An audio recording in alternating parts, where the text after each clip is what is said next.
everybody. Welcome in tonight to our remote viewing show. I'm Jessica Jones, the Cryptid Huntress. I'm so glad you guys are here. We have a fantastic show tonight.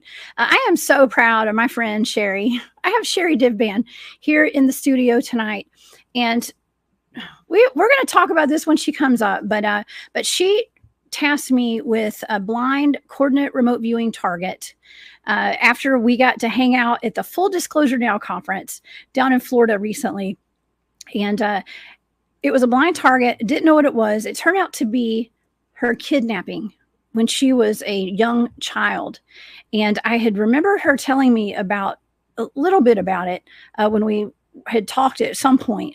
Okay. And but the data, you guys, I hit 2 targets with this. And she has scattered memories of what happened. And so I was able to dig into it a little bit. And as you guys know, we have an epidemic of huge proportions right now of people going missing, children going missing across the United States and across the entire world. And I have been digging very deep into where these people might be going, especially the people that are going missing out of our national parks. I have been given targets on that as well by Barry Littleton. We just had Steve Stockton on this weekend, and we've really been talking about missing people a lot. And tonight we have Sherri Divband here, who is a dynamic woman, y'all. And I think a lot of y'all know Sherri, and we're going to tell her story tonight. So you guys, if you would like to follow along with all of my shows, please go to my website. That is thecryptidhuntress.com. I do keep that updated as well as I can. All of my shows are there, and I did make an announcement on Wednesday that I'm no longer at Spaced Out Radio. I am focusing all of my energy on my channel now, so I am 100% the Cryptid Huntress over here with no other shows. Well, we have a show on Wednesday, we have a show on Thursday, and one on Saturday for the time being. I might add another one to the weekly lineup. But right now we have those 3 live shows a week. So thank you guys so much for all your support. All my shows are there on my website. I also have a lot of events coming up. So please check out my calendar. If you scroll down to the bottom of my website, you will find it. I do have a Patreon as well. If you guys would like to support my work, all of my remote viewing targets are listed in my Patreon, along with all the information about each target, pictures, graphs, whatever, maps. It's all there with the data in my Patreon. So thank you to all of my Patreon members. You guys do mean the world to me. And for my VIP members, if I don't have your mailing address, please send that to me so I can send out your gifts this month. Okay. Also, I do have a shop too. I've just updated my shop. A bunch of new goods that are vintage in there at War Woman Goods on Etsy. So thank you for that. And also my YouTube channel has a membership as well, where I do post exclusive content. I made a video earlier today, which just posted for my channel members. So go there. You do get some really great perks over on the channel. It's called The Hunt Club. All right. Well, I have taken care of enough business tonight. That's enough business. Let's get down to business with Sherri tonight. And I told Sherri before the show, I always know when I'm about to have a really special show. All my shows are special. Okay. But it's when I start having technical difficulties and my ink runs out of my printer and all that kind of stuff. That just happened right before the show tonight. So this is going to be a fantastic show. Hopefully we're going to help a lot of people tonight. All right. So Sherri, tonight we're going to be talking about Sherri's kidnapping when she was 3 years old. She was gone for at least 5 days, and they were somewhat blurry. The memories are blurry, but she does have key elements that she remembers. It made national news, and she was eventually saved by a quick-thinking woman at a checkout counter at a grocery store. And it took decades for her to heal from this traumatic event. She's still healing from it. I think this is part of that healing process tonight. Sherri is an intuitive transformational energy healer. She's the author of Intuitive Transformation Evolution, Divinely Guided, and the children's book series, Divinely Guided Children. She began her journey working with animals. She became a registered veterinarian technician and worked with animals in general practice, surgery, intensive care, and the zoo for almost 20 years of her professional career. Sherri transitioned to working with people after having a spiritual awakening, and she works with her clients on a quantum and multidimensional level to heal the soul. She works with clients all over the world to provide soul readings, energetic clearings, healings, spiritual coaching, and mentorship. Over the past 5 years, Sherri has focused her practice on guiding and representing New Earth children to acclimate to this planet's energy field, as well as guiding and coaching parents on how to raise spirited children like mine. Sherri has a passion for teaching children how to explore and understand their spiritual gifts and facilitating the future of education within the New Earth Awakening and Ascension timeline.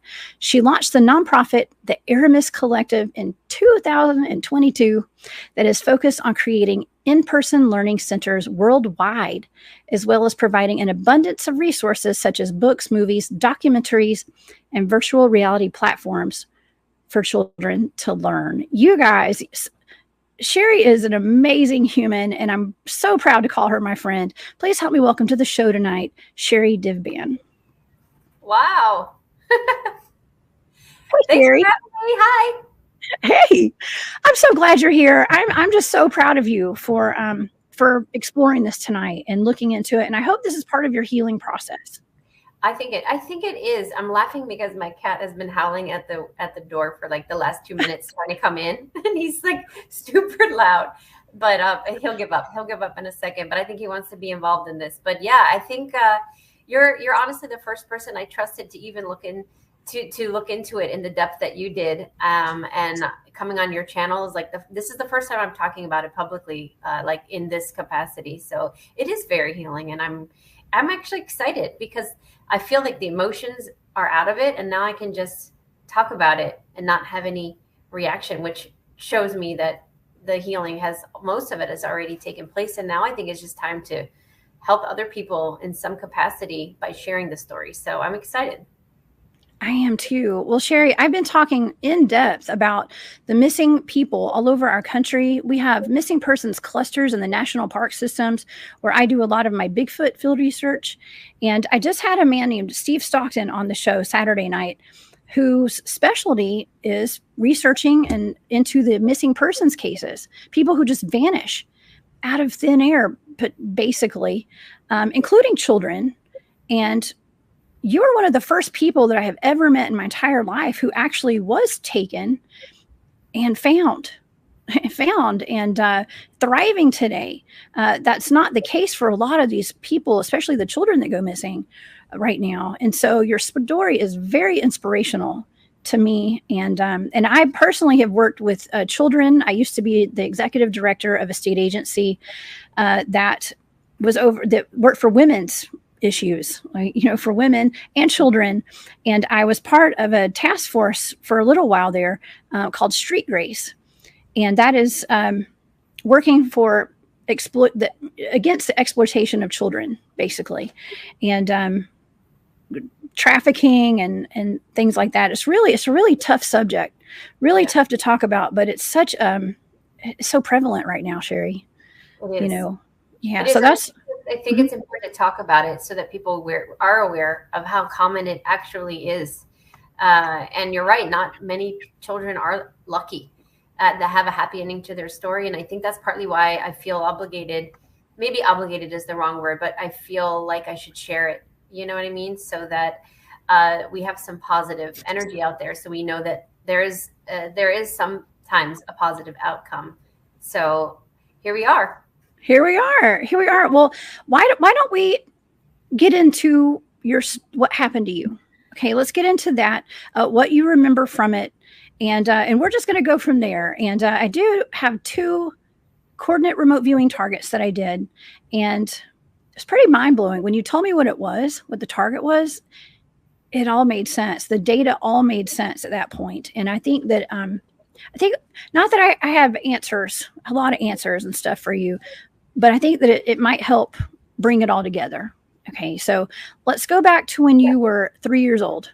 Yeah, I'll give you a background, and I'm going to give you guys a background in your show tonight more than I've ever said publicly, or I actually really out loud. So I'm going to share more of the details than I even put in the book. because I didn't want my book to be heavily focused on that. That was just part of my journey that I shared just a little bit. But so my parents were really young when they had me. They were teen. My mom was a teen mom, 16, had to go taken out of high school and was put in one of those special schools for teen moms. We were very poor. And so when I was born, my mom and dad obviously weren't married. My dad was a few years older than her. And we lived in Torrance, California. It kind of like a low income area. And my mom and dad didn't stay together, although he was in my life a lot. So I was really with my mom. And I remember they split up after, I don't really remember, to be honest. I think I was maybe less than a year old. They decided to just co-parent. And so I was primarily with her. So we were in this apartment in Torrance, and it was right behind a grocery store. And it was not the nicest apartment. And it was just one long strip behind a department, like grocery store, shopping center. Behind that, it was one long apartment strip. And it was 2 levels, and we were on the 2nd floor. And I remember my mom, because she was a teen mom, she left me a lot with babysitters while she was trying to work, of course. And my dad also worked a lot too. So I was left with various babysitters. And I had one particular babysitter at that time who I remember very well. She was mentally disabled. So she was allowed to watch me, but I remember her not having the maturity level of an adult, even though she was, if that makes sense. Like, I had an awareness of that as a young age is what I'm trying to say. It was fun to have her around. And I remember one day it was a treat because she asked my mom if she could take me to McDonald's, which as a kid, like, I loved McDonald's back then. I think it was like my favorite treat. So she asked her if she could take me to McDonald's out, because normally she would come to my house and watch me. And I guess my mom had said yes. So we went out on this journey together, this adventure, which I remember being super excited about it, because I was like, yes, we're going to McDonald's. I'm going out with this fun babysitter. And I don't remember her name, which is interesting. I remember what she looked like, but I don't recall her name at all. And all I remember after that is I was in some sort of either a studio, a motel, or a really grungy, small apartment. I think it was a motel. And after that, I don't have many memories. I just remember wanting to go home. I remember silently crying. I was a very shy kid. I wasn't the type to act out. I wouldn't scream. I wouldn't yell. I was very submissive. So I remember just being really quiet, like crying inside, like not understanding what was going on, thinking I did something wrong. Like, was I bad? My mom did, like those irrational thoughts I was thinking. And I was in this room, and I don't remember ever leaving the room for days. And it was dark, and it was a motel room, I think, blackout curtains. And all I remember is I was on a couch, and there was a television on all the time, and the room was always dark no matter what time of day. And she was in the back room with a man, an African-American man who was not very nice to me, but also I don't remember him hurting me physically. And I remember being hungry. I just wanted food. I remember being so hungry. Like, I want food. And I would go through this bag, which I think was like a leather satchel of hers. And she had gum in there. This is important this is an important detail. Because I would chew gum. And like, in some weird way, I got this feeling of I was eating because of the sugar content. I was chewing it. It gave me some sort of satisfaction of food. And I don't remember a single thing at all. I have a lot of missing time. It's all blurry to me until I was rescued, which I don't know if you want me to go to that part just yet. But that's all I recalled. So for my whole life, I always wondered what happened to me. Why don't I remember? What did they do there for days? And what happened? And I never had the answers until recently. Like, just literally a couple of weeks ago, you and I talked. I had thoughts. I tried to do my own remote viewing, but as people watching this probably can understand, it's really hard to get information for yourself. I can do it for anyone else, but when you're working on yourself, it's really hard to get the emotion out of it. And then you're thinking, oh, I'm making this up. Doesn't make sense. So I had my thoughts, but I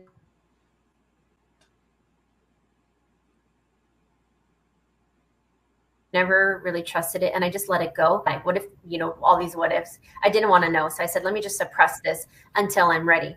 Well, around the age of 40 was the first time I shared it, actually like 41, 42, just like a year actually ago. I finally shared it publicly and I put it in my book and I just started talking about it. So I was 3 years old. I'm now 43 and I'm just now ready to talk about it. So that's a long time to keep that in your, to keep that in. So I don't know how much more you want me to share at this point, but that's kind of the gist of it. Oh yeah. Okay.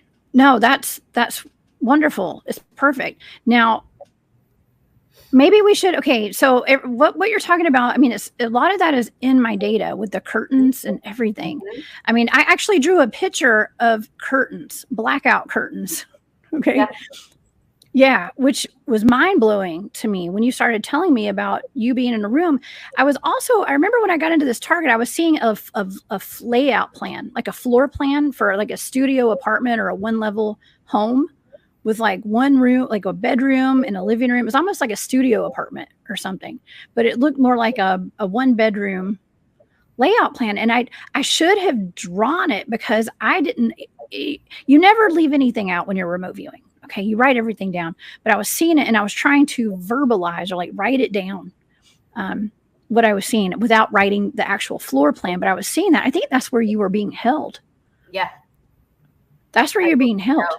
Yeah. So let me tell everybody, when I had the idea, so I met Jessica 2 years ago at the second Journey to Truth conference. We were both presenters. And I was like, I love this. I'm not very... I don't get attached to people very often. I'm very guarded person. I don't allow a lot of people like really in. And there was something about you, and I adored you like right away. And you left an imprint. And then you came on my channel, I think, shortly after that. And then we hadn't talked or seen each other, but I've always followed you and always had a good feeling about you, all of that. So then we presented again together this past July at the Full Disclosure Now conference, and we presented again. And I had a great treat because you had your son there and I had my daughter with me, Aramis, and we had some extra time. And one day we got to hang out in the ocean together and in the beach, and our kids were playing, and and then we went to the pool and we had such a great time. We had breakfast the next morning, and I was thinking about it, and I was like, I feel like I want to ask Jessica if she'll remote view, but I liked the idea that it wasn't like you knew what you were looking at. I didn't want to go to a psychic somewhere and then like tell them the story and then see what they got. I wanted it to be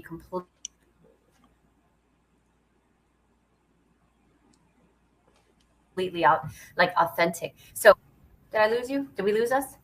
Yeah, I'm here.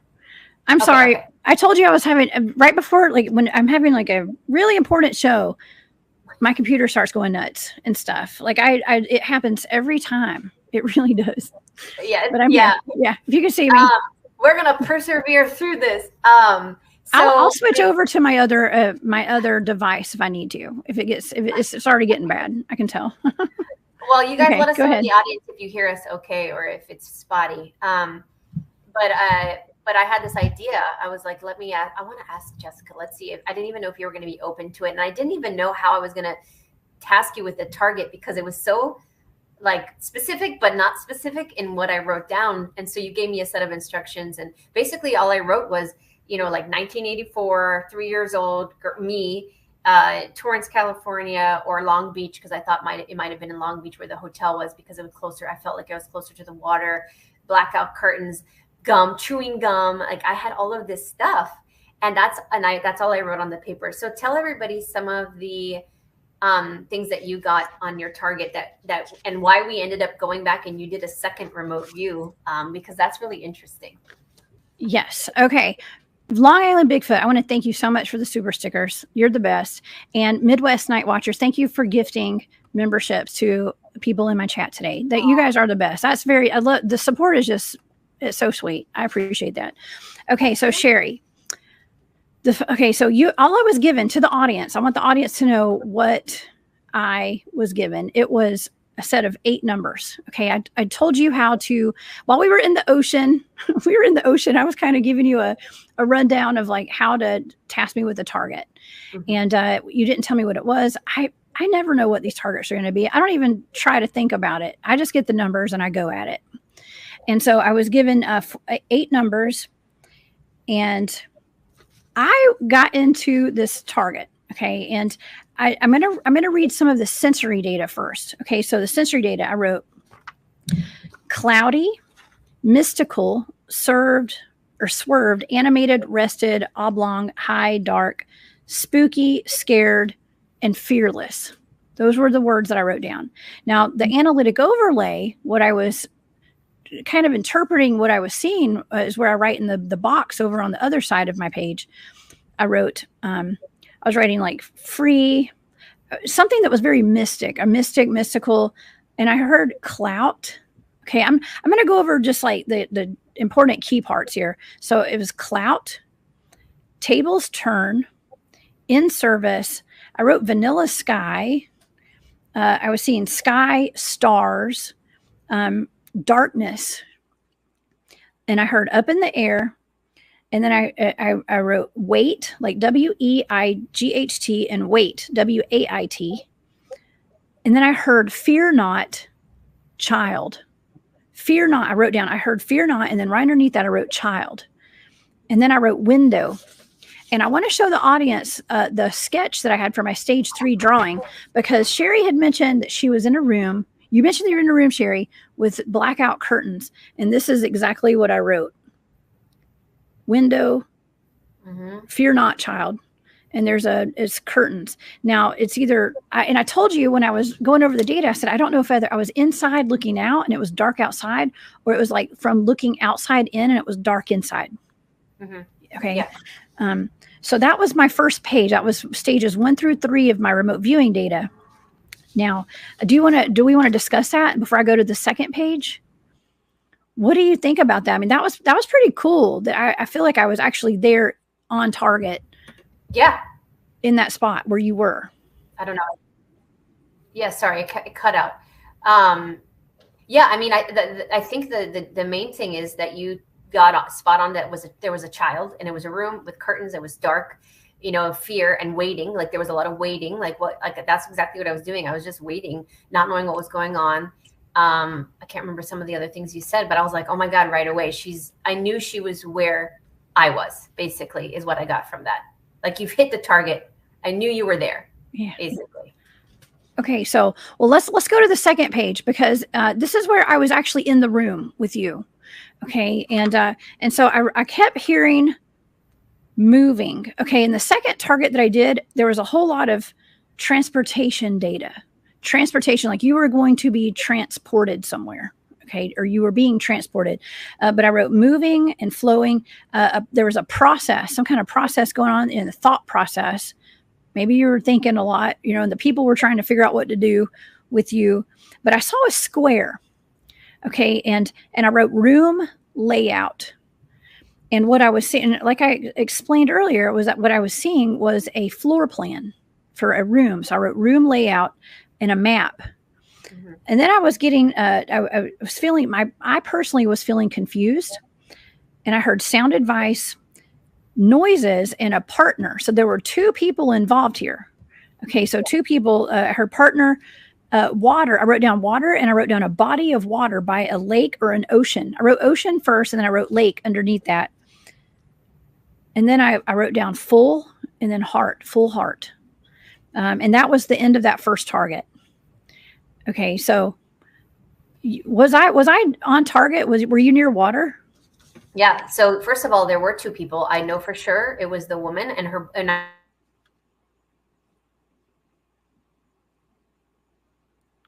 I believe it was her boyfriend. There were 2 people in the room, so you got that right. So the girl and the boyfriend, for sure. I never saw anyone else, or I don't recall ever seeing anyone else. And it was near Long Beach, which we know Long Beach is a very big trafficking hub. And so that was the ocean that you were detecting. Oh, wow. Okay. So even back in the 1980s, that was a trafficking hub. Oh, wow. Okay, so I mean, trafficking is nothing new, you guys. Okay, Sherri, this is a centuries old problem that we've had here, and I can't even imagine. I did do a deep mind probe on you in the second one, in the second target, to go a little deeper, because we went over this data, and I told you you told me what the target was, so I did what we call a front-loaded target. Okay, so knowing that this was your kidnapping, I went and I'm able to do that. It is part, it's part of my training to be able to go in and do a front-loaded target. Okay, so I just went in and did a little bit. We went deeper into this, knowing kind of what it was, but not really knowing what it was. Okay, but I always impress myself when I'm like, oh my God, I'm actually kind of on target here. Okay, yes, you were. I was like, whoa, okay. But I heard, okay, what really stands out to me was I heard fear not, and then child. Mm-hmm. Fear not, child. I believe that you were protected, heavily protected by your angels, your spirit guides, your ancestors. There was a higher power protecting you mm-hmm. while you were when you were experiencing this, when you were a kid. I believe that. I really do, because I wouldn't be here today. And I just talked about this publicly. I believe a lot of starseeds are targeted the moment they're born. They know we have a certain frequency. And when we come into this matrix, they send their Mr. Andersons to watch over you, to either derail you, to take you out, to suppress you, to traumatize you, whatever it may be. And I mean, to me, that this one didn't work out, which the next layer for me was being sexually abused as a 5-year-old for 5 years after that. And they were like, well, that didn't work. Let's try this, So like, I know it was targeted, and I was protected, fortunately. But you were right on about that. I do think that, and I don't remember if you haven't said this yet, but I thought it was in your first data was the aspartame. It was in the second. Oh, it was in the second. Okay. Sorry. Second target. Oh yeah. So let's move on to the second target now, because we got this really dug into who had you, why they had you, and what they planned to do with you, and what happened to you while you were there. Yes. Okay. So we were the first target. We were there. It put me there. The second target, I got in and did a deep mind probe on you. I was able to. Let's just get into it. Let's get into it. Okay. Yeah. So the people who took you, I am 100% convinced they were, at least one of them was on drugs. Was a seasoned criminal, probably a drug trafficker, a human trafficker. They did not have good intentions for you, Sherri, at all. And so when I got into this target, I was feeling just scattered, like scatterbrain, like it was almost like drugged or something. It was kind of, okay, so I wrote like skittish and paranoid. Mm-hmm. I wrote slick, shady, solid, breathing, organized, and natural. That's some of my sensory data. Well, I picked up 100% when I got into this target. I saw a for sale sign. I actually I don't know if I wrote it.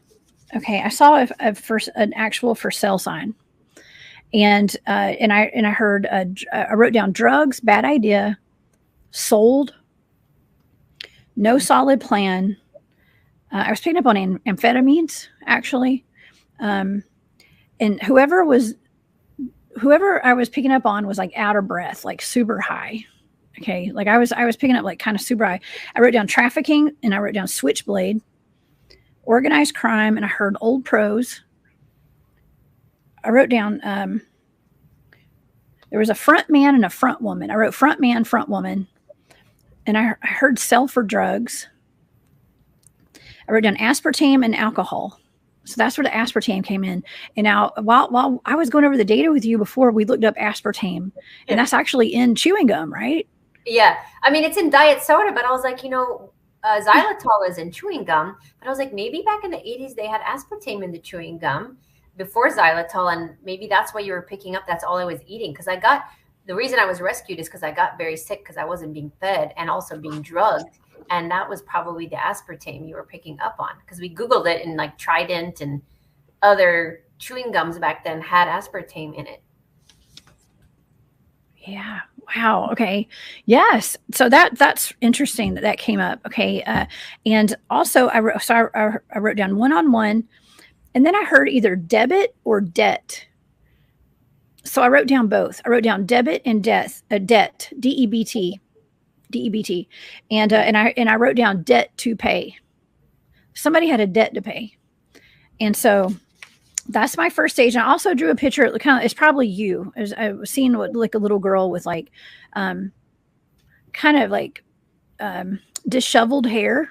Okay, and so I wrote a picture of that. Now that was the first 3 stages of that, and I was very clearly targeting in on it was almost like super high schizophrenic behavior man that had you there, I believe. Mm-hmm. Yeah. Okay. Do you want to go to the second page? We have 3 pages on this one. Yeah. Keep going, so let's just keep going. Yeah. Okay. So I started crying during this one. So I got really emotional. I was upset. I was crying.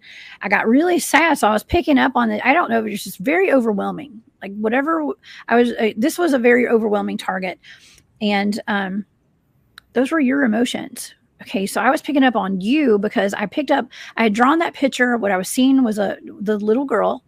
And I said, why are you sad? That was my question. That was a deep mind probe. And I heard, Mommy, I need my mom. Mm-hmm.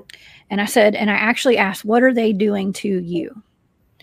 And I wrote down hurting and hiding me. I actually was hearing, at that point, I started hearing loud yelling, fighting, arguing. I wrote grave danger, life-threatening, loud yelling, transport, and transportation. So this is something that came up a couple of different times with this transportation. Now, I wrote numb, hungry. I was feeling like I was drugged. I was feeling sleepy. So I believe since I was picking up on your emotions earlier, I was feeling as though like this, whatever I'm feeling is what you were feeling. Mm-hmm. And so I think they probably were either drugging you, maybe potentially giving you alcohol or something. But I think that they were doing something to keep you sleepy, because I wrote sleeping and waiting. Blanked out, blackout, in and out consciousness, sleeping a lot. So I think majority of the time you're there, you're probably sleeping. And I was hearing a lot of white noise. And I wrote waiting for transport. So that's like 3 different times in this target. I wrote transportation, transport, and waiting for transport. I also was picking up on a hitman, directives, targeted, and I literally heard snuff out the light. Mm-hmm. Now that actually goes back to what you said earlier before we got into the target, Sherri, about targeting the light, mm-hmm. targeting the Starseed children, targeting the people of light, the children of light. And I actually wrote down that the woman felt guilty. I wrote down a woman sign, and it says woman felt guilty. So the woman who had taken you, I do believe, felt very guilty about what she had done. It wouldn't surprise me if she had been abused too. And I think that maybe we talked about that before, but I do believe that they were, according to this data, I think that they were probably going to trade you for they had a debt to pay. They were going to trade you for drugs or something. Unfortunately. Yeah, unfortunately, I resonate so much with what you saw and what you have said. I do think that's why I know that we can suppress memories that are traumatic, of course, but it makes more sense to me that I was drugged and just because they didn't know what to do with me. So they just kept giving me drugs to sleep, and I was just sleeping. And the white noise you were hearing was the TV. It was on all the time. I remember looking, and it's dark and I can see, and there was TV, but like low volume. I wasn't watching it. I just remember seeing the TV on all the time. And I almost want to say it was a black and white show. So maybe it was limited channels and it was like black and white. I'm not sure about that. But I think this is after you spoke, this is what I gathered from the data that you got, that this woman and this man were partners. she had access to children, and I think this wasn't their first time. I think that if that's the case or not, she was tricked into bringing me to McDonald's and not knowing what he had planned, which is also possible. He was the mastermind, and I think that she was tricked. Also, she was probably drugged, and she also wasn't mentally stable, so that she could have been taken advantage of. So I think what happened is that we were both drugged. I think the fighting you heard was that she felt guilty. And after days went by, she didn't know what to do with me. She was probably panicking because she knew they were looking for me. They probably saw it on the news. I mean, it was all over the news. And he was planning to traffic me. I think they were waiting for somebody to transport so I would be picked up and taken to the port or whatever. And for whatever reason, divinely guided, whatever, it never happened. Luckily. And so what I think ended up happening was because I got sick, because you don't feed a kid, they get sick and they start, their body starts to shut down. I think she felt guilty. And what I think happened is he left to go figure out what was going on. She was left alone with me.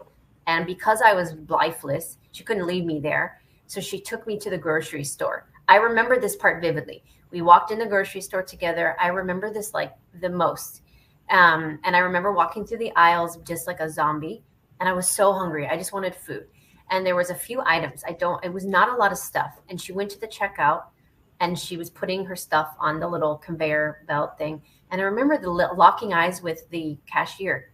And I could tell that the cashier was like concerned because I didn't look right.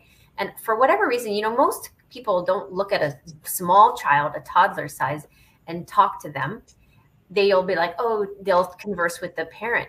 But she didn't look at the woman. She looked at me, and I remember asking, are you okay? And I remember at first being shy because I was a shy kid. I was very shy. I was very well behaved because I was super quiet. And I didn't say a word. I remember at first. But then I think it was my soul, something literally took over my body because it wasn't me. And I literally started screaming, she's not my mom. I want to go home. Somebody please help me. And then all I remember is like panic, like just so many people like running to me. It was so fast. It probably wasn't that fast. And next thing you know, I was in a side room, like an office, the grocery store office probably. And then the next thing I remember, two sheriffs, two of them walked into the office. And one of them grabbed my hand, like gently, put his hand out and walked me to the car and put me in they didn't have car seats back then. So they put me in the center seat in a sheriff car. I remember specifically being in the middle with the lap belt, and I could see both sheriffs on either side of me. And I just remember feeling very content. I wasn't crying.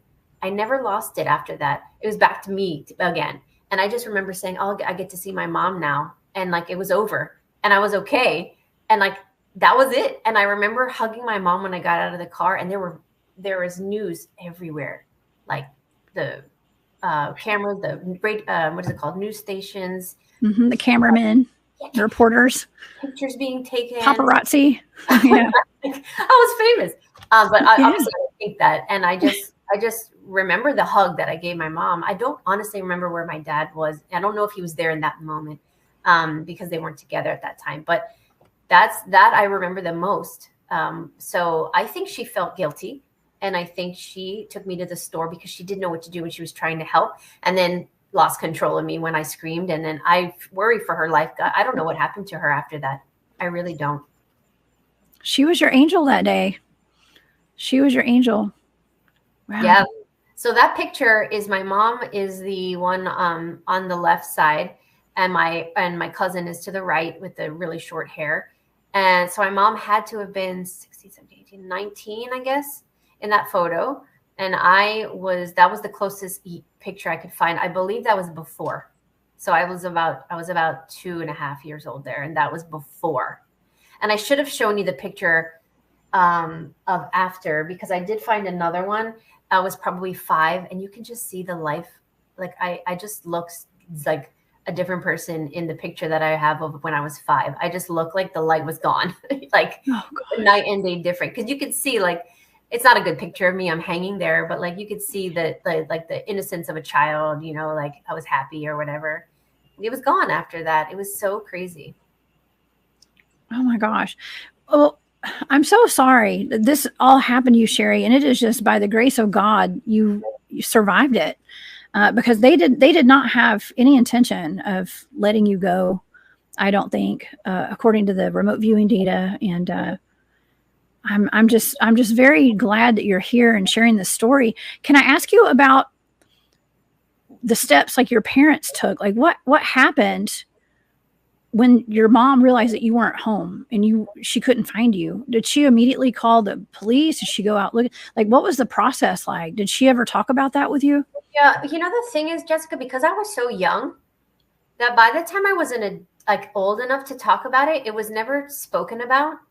Do you know what I mean? I was a 3-year-old kid, so I was back with mom. I don't remember ever talking about it with her. Because I was so young.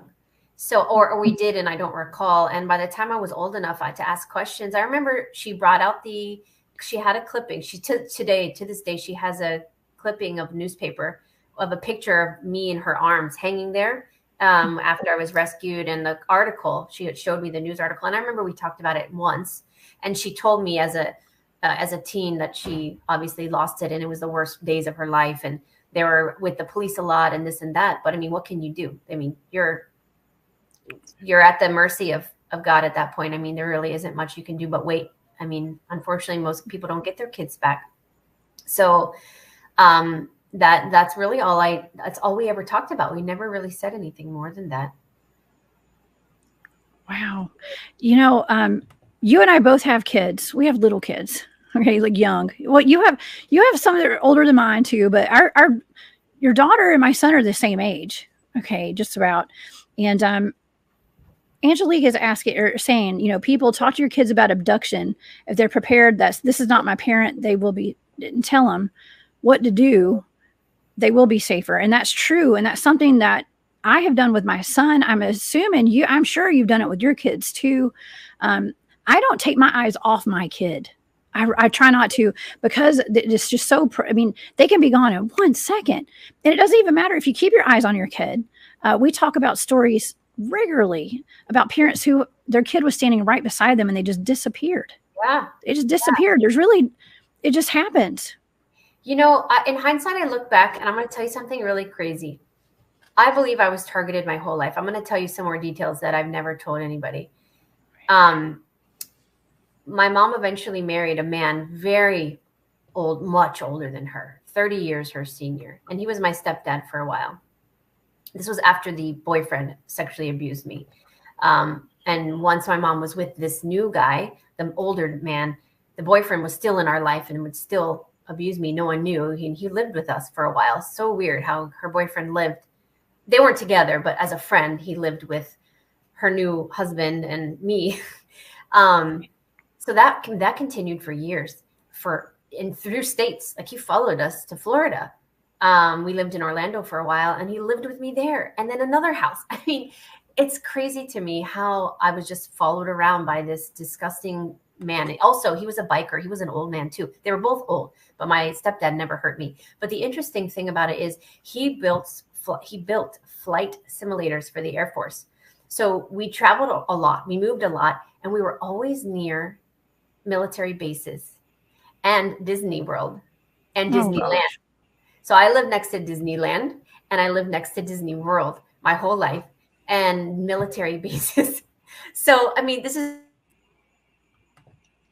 just like a little bit of information that there's a lot of targeting that I believe occurred. But what I want to share is my daughter, from the time she was very young, probably 2, maybe the year I got taken, she, to this day, and we're working on it before anyone asks, we've done a lot of work on it, she has an irrational fear of being kidnapped traumatically. Like, she will not, to this day, she will not, as a 10-year-old, go to the bath. You saw it. She is we were at a hotel together. She would literally not even go 10 feet away from me. She will not go, if we're in a restaurant, to the bathroom by herself. Even if she's been there 100 times, like her whole life from 2 till now, she has this irrational fear. She said, "Mommy," and she dreams of being kidnapped.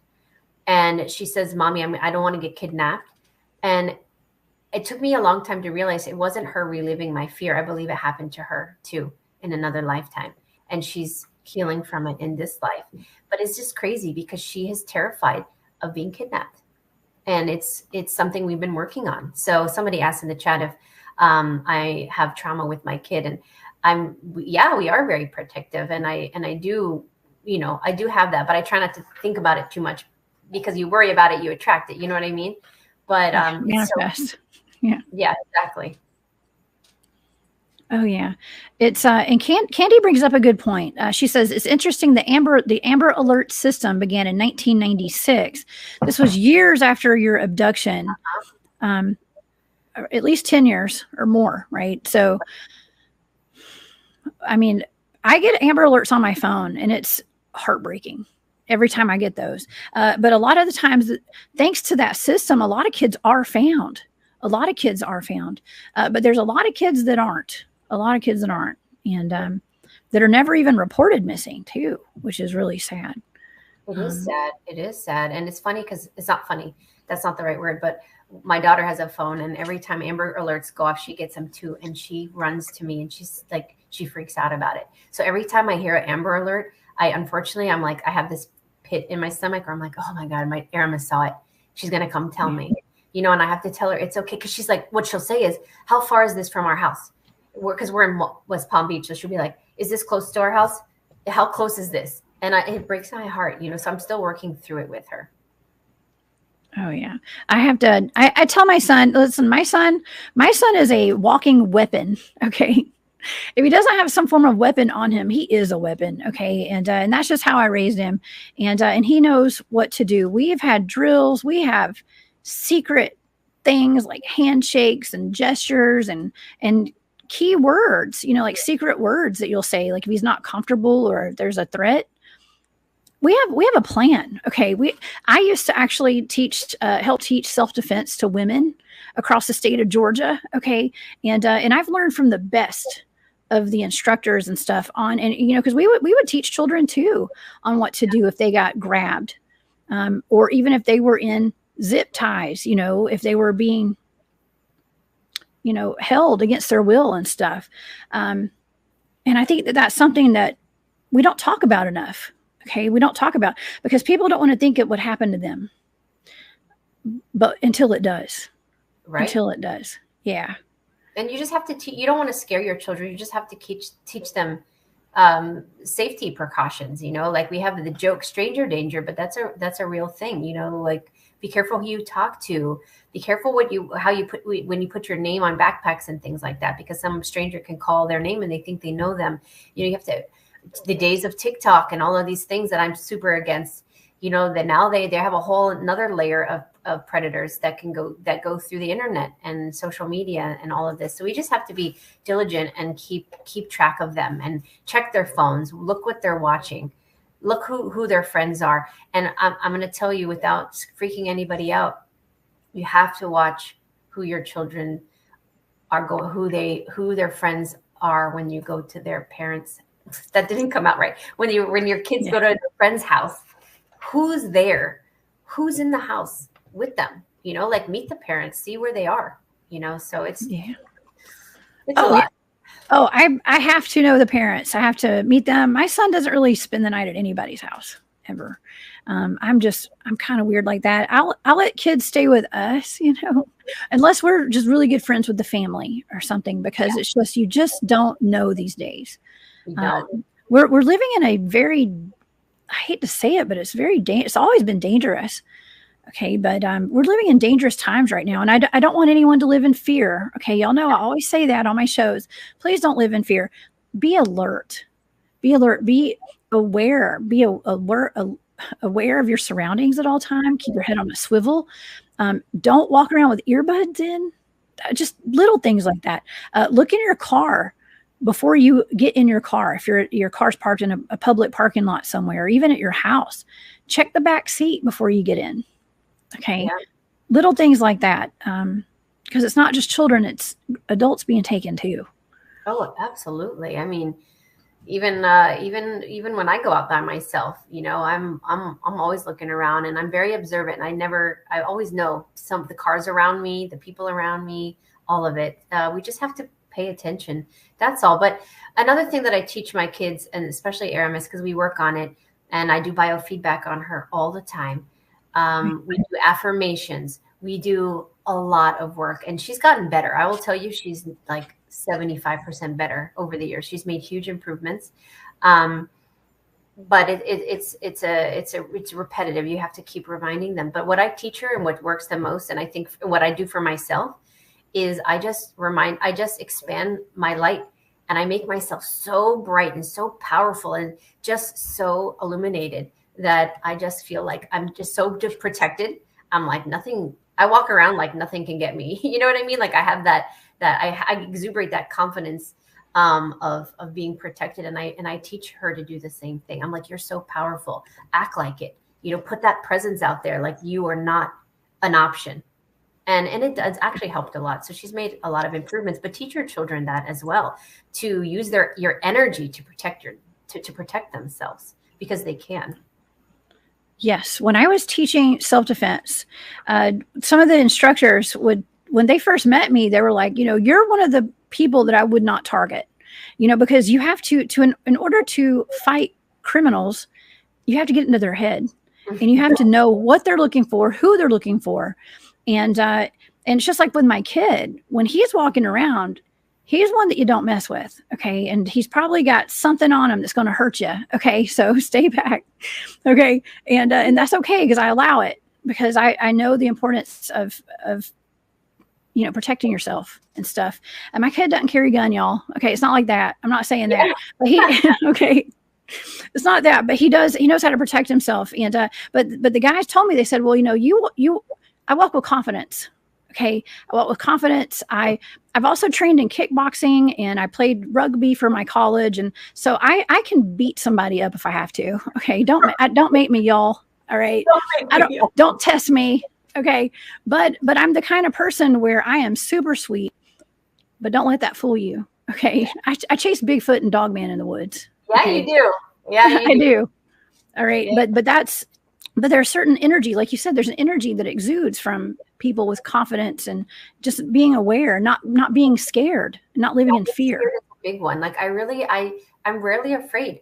I don't have that fear. I'm just like, I know I'm protected, and I really believe it. So I'm not going to do anything silly or put myself in any risk. But I don't even let that come through my consciousness. And at this point, I mean, I'm so protected of all those things that happened to me that, clearly I've got a nice team around me. So I just call on them, and I use the animal kingdom a lot. And I teach a lot of people to call upon them. And what's the cool thing? And children, I can't tell you how many calls, texts, emails, messages I have received since I started talking about the animal kingdom and how to call on them, where people have said, not only did it work, but it was life-changing for them, which makes me feel so good, because it was life-changing for me. And it works with children, and it makes them feel confident. So I'm like, if you call on your dragon, your wolf, your bear, your whatever, to stand next to you while you're walking, to the bus or walking to school, whatever, wherever you are, while you're at school, specifically, wherever you are, like have that bird, that spirit animal with you. And that gives them a lot of confidence as well. It does. And now I see somebody in the chat, I think it's Angelique, says to use air trackers. Okay. And I've been seeing that. I've been watching where women who are going into different countries, they're on vacation, they will sew air trackers into their hair, into their weave and stuff. Okay. And that's like, it's like a GPS tracker, right? I guess, like with Apple phones or something. I'm not even sure. I don't use them. Okay. Hadn't used one yet, but it's not a bad idea. Some people say that you could stick them in your shoe, like your kid's shoe, or put it on your kids, sew it in their clothing. So you can always know where your kid is. Now that's also can be used for bad, because people who want to follow you can stick one of those in your car, of course, or stick it in your purse or something. So we have to be aware, I guess. Don't be scared, be aware. Yeah, absolutely. Yeah. But that's a good point. And brown dwarf, buds in your ears. Okay. Now you're talking about a different kind of bud, I think, but I'm talking about earbuds, brown dwarf. So I'm kidding. I'm kidding. Well, and also it's not safe. I want to tell you what happened to me the other day. I had in my neighborhood, I drive really slow because there's so many kids. So I'm really safe. I drive like 10 miles an hour down my street. And so I'm already going slow. My daughter's in the front seat with me. And this kid is on a bike. He's probably about 12 years old. But it was like one of those motorized bikes, but he wasn't going that fast. He was on his phone the whole time. He was coming at me head on, like he was going to run into my car. He didn't see me. He never looked up. So I pulled over and I stopped, and I'm watching this kid he's going to go by me. And I'm like, he has no idea I'm here. Tell me why we went like this and started to go into my car, and I'm on the side of the road. So I had to honk my horn at him because I'm like, dude, bro, what's going on? Like, hello, you don't see me here. And he had no idea. He could have killed himself if like someone was just going through. Now, he didn't have earbuds on, but still teach your kids about being distracted. On the phone, everyone's looking down, or the earbuds, you don't hear the cars behind you, around you, the people. So it's not even about being abducted. It's just being safe. It's crazy. It is. And we talk about stranger danger and kids being alert, going with their gut. Okay, if something doesn't feel right, run away, go away, get away from the situation. If people, and people are always saying, well, like if listen to your kids, like if your kids or even if your pets don't like somebody, pay attention to that. Okay. Pay attention to your kids because they can pick up on things that we don't. But in your case, your babysitter kidnapped you. That was someone who you trusted, your mom trusted, and it happened quick. Okay. It happened fast. And so I don't know, it was people that we know and we trust will hurt us as well. Absolutely. So yeah. And, teach your kids about, sexual abuse too. I was too scared to speak up.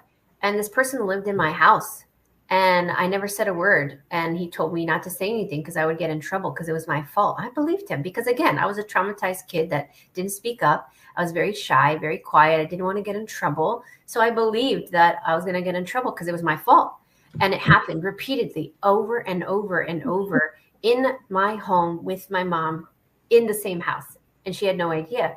And it wasn't until after I was 20 years old. I never told a soul until I was in my 20s. And so now I talk to my daughter, and my boys about, if you ever feel uncomfortable, it's okay, and you'll never be in trouble, and it's okay, and speak up.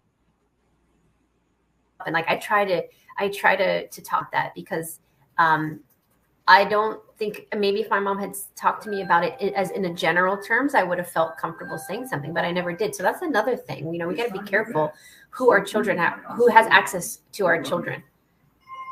Yeah, we do. We do. And unfortunately, it happens to way more children than it's ever reported that we could ever imagine. A lot. I mean, I remember growing up, as an adult, let's just say, talking with my close friends, and there wasn't hardly a single one of my girlfriends. I'm not calling anybody out, but somebody had some sort of experience that was some sort of an assault or something at some point in their life. Okay.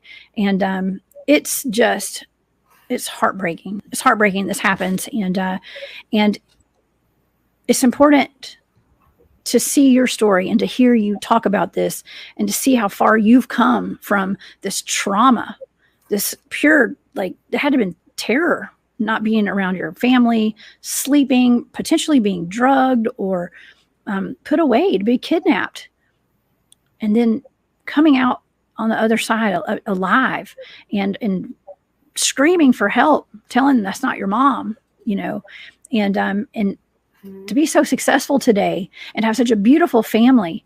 It's just a beautiful story, but it's also tragic, but it's beautiful now. And I feel like you're here, you're helping a lot of people tonight by sharing your story.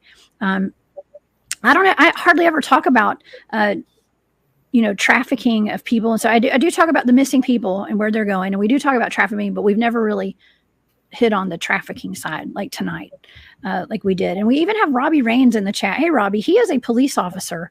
He's a law enforcement officer out of South Carolina. And he says, if you go to your car late at night and see an envelope, a flyer, or whatever on your car, do not stop. Do not take it off your car. Drive to a safe location first. And I can tell y'all, don't touch. If you touch it, grab a napkin or something else and take it off, because they're putting drugs on the paper now that will knock you out. Yeah. It's terrible. Or like money, you know, like near the car, or rubber duckies and things. Like, it's crazy what's taking place. But I just wanted to thank you, Jessica, for giving me a safe space to explore this, because I've thought about it for years, and I never felt like I just never felt like it was the right person until you came along, and you were doing your presentation at the the Disclosure Now conference, the second one I saw you. And in your presentation, before I asked you, you even said, I don't like doing kid target, like traumatic kid targets. Does it still count if, like, I'm an adult now? And so at first I was reluctant to ask you, because I was like, well, she kind of said she doesn't like children targets that are, you know, bad. But I was like, no, I think she'd make an exception because I'm an adult now. But we talked about that afterwards. I was like, I hope this is okay. And you were like, no, it's fine. I just don't like, you know, when it's a bad ending or whatever. So we had talked about that. But anyways, thank you for doing this for me and giving me a lot of closure, because I feel like it fits, it resonates, and it's closure for me. And now that it's closure for me, I'm not thinking about it anymore. And now I can share it and hope it helps others. And that's how I heal, like you said, and that's how I help others. And that's how, you know, that's how we take the power back for ourselves, because I've moved on and I'm not still in trauma. And you know what I mean? And that's how we take the power back. So thank you, Jessica. Yeah, well, thank you. And I am so glad to have done this. And I know nothing is a coincidence. And we got to hang out and, you know, just fellowship and stuff, and talk about remote viewing and talk about our lives and let our kids hang out and stuff. And here we are today, probably touching a lot of hearts tonight, and putting the awareness out there to people who need to hear the message tonight. And we have a wonderful chat going on tonight and wonderful people in here. You are working with children now, and I would love to hear a little bit about what all you have going on, and what your programs are all about. I know you guys kind of go over remote viewing and things like that in your programs. Tell the audience about what you do today, because now you're actually working with children, and I love that. Yeah, well, because of my traumas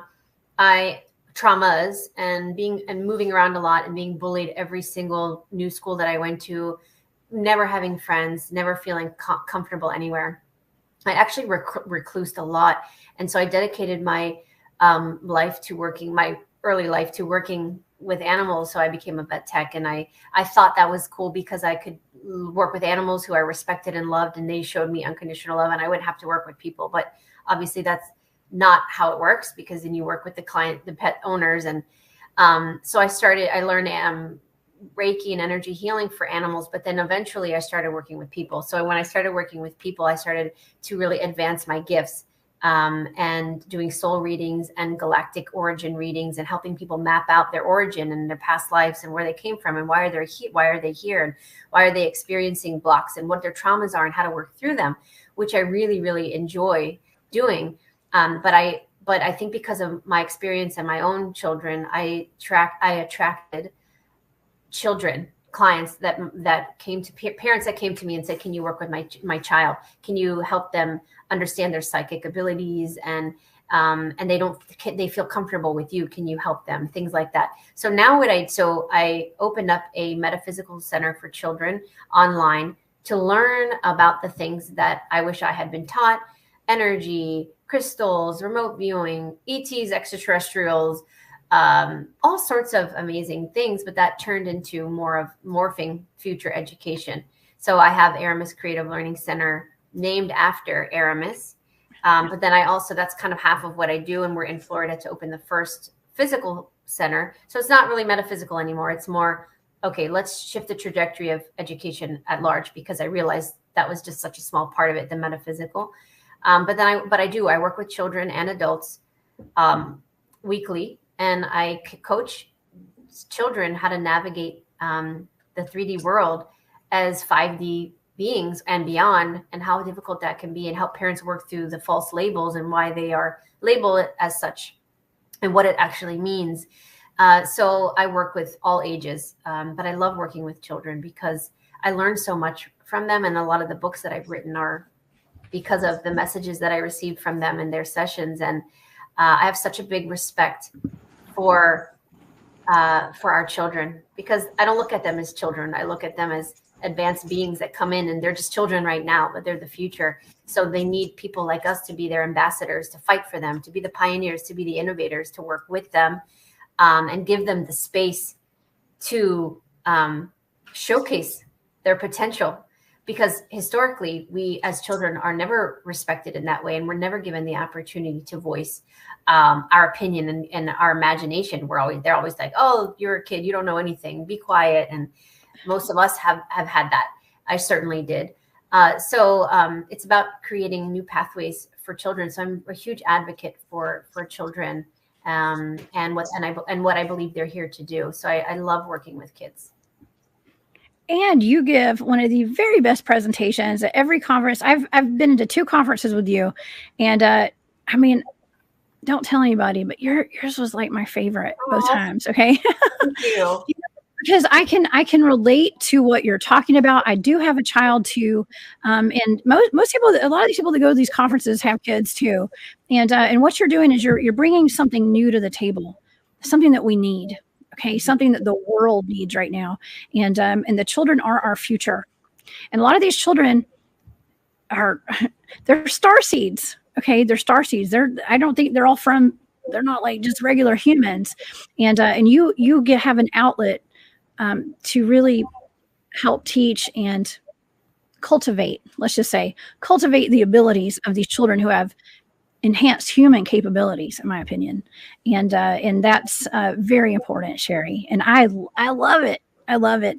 Your presentations are fantastic, and you covered things. You know, I have my friend Dennis Carroll's in the chat. He does shows with me a lot, and we talk about we cover some dark topics and some dark subjects like dark entities and attachments and stuff. And you are not scared to cover that kind of stuff on your presentations too, because we're dealing with real life situations and kind of helping people to figure out how to deal with it.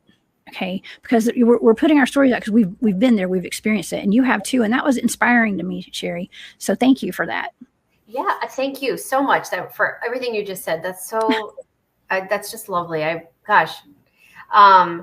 just feel like in order for the collective and humanity to take our power back, we have to face the fears. We have to face what it is that they're doing to suppress us, and then we can shift everything, and then we become the ones in control. So I talk about the negative stuff in my presentations because I'm trying to teach people how to take their power back by knowing, if we know their game doesn't work anymore. So I try to tell everybody the rules of their game so that we can beat them. You know what I mean?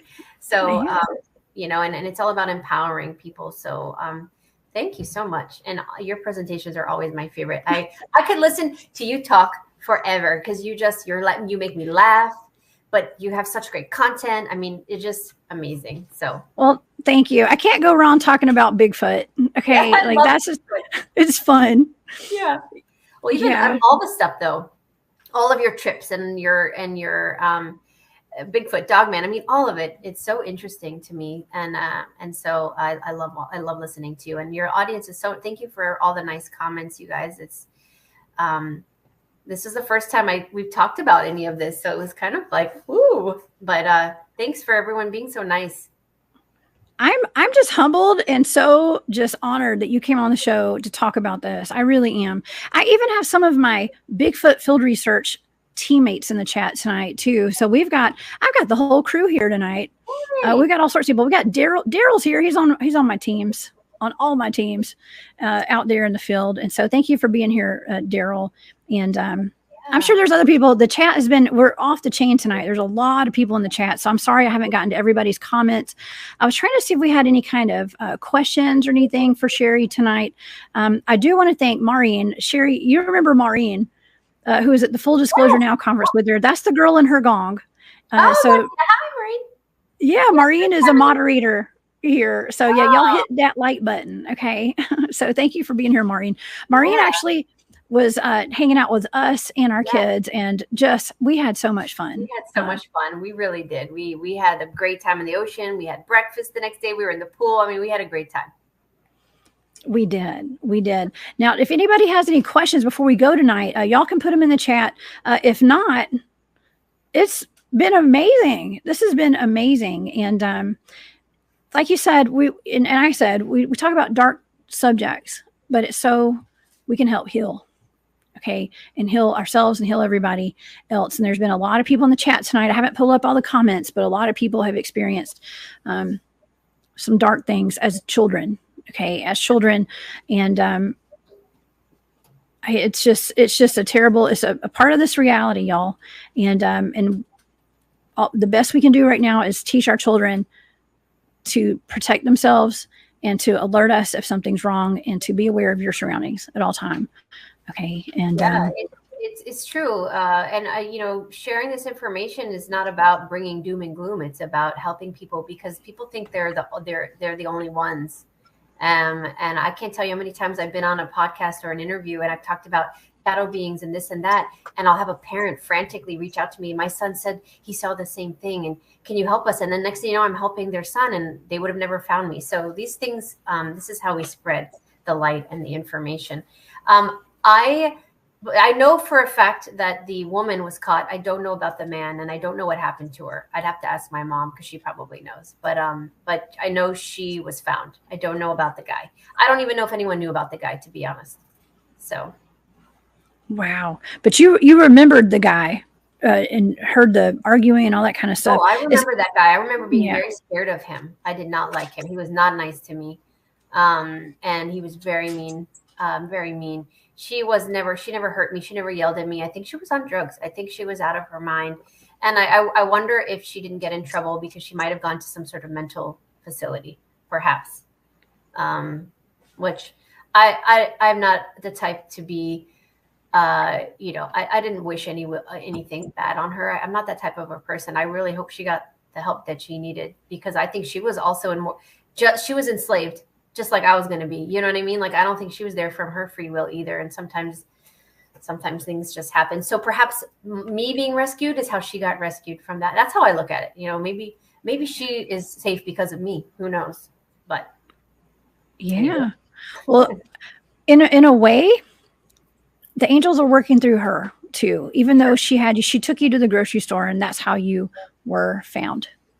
She took you out. She would probably gotten a lot of trouble for doing that, or she was going to. Well, she ended up getting caught, but maybe something like within her took you there, because maybe she knew you were going to get found. I mean, who knows? Maybe her higher self, maybe something like got in her, like the Holy Spirit got in her or something, and so took you out in public. Yeah, I think so.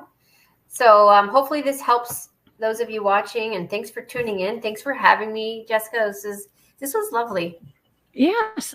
Hey, anytime, Sherri. We'll have to do another Target again sometime. Okay. I have more I could send you. You have more? We'll have to talk offline. Okay. Well, we'll do some more Targets for sure. And Tabby has a question about how about locating missing children without looking into what happened. Yeah, I have done many missing persons cases, stuff that I don't talk about. It's usually kind of confidential because, it's with my team.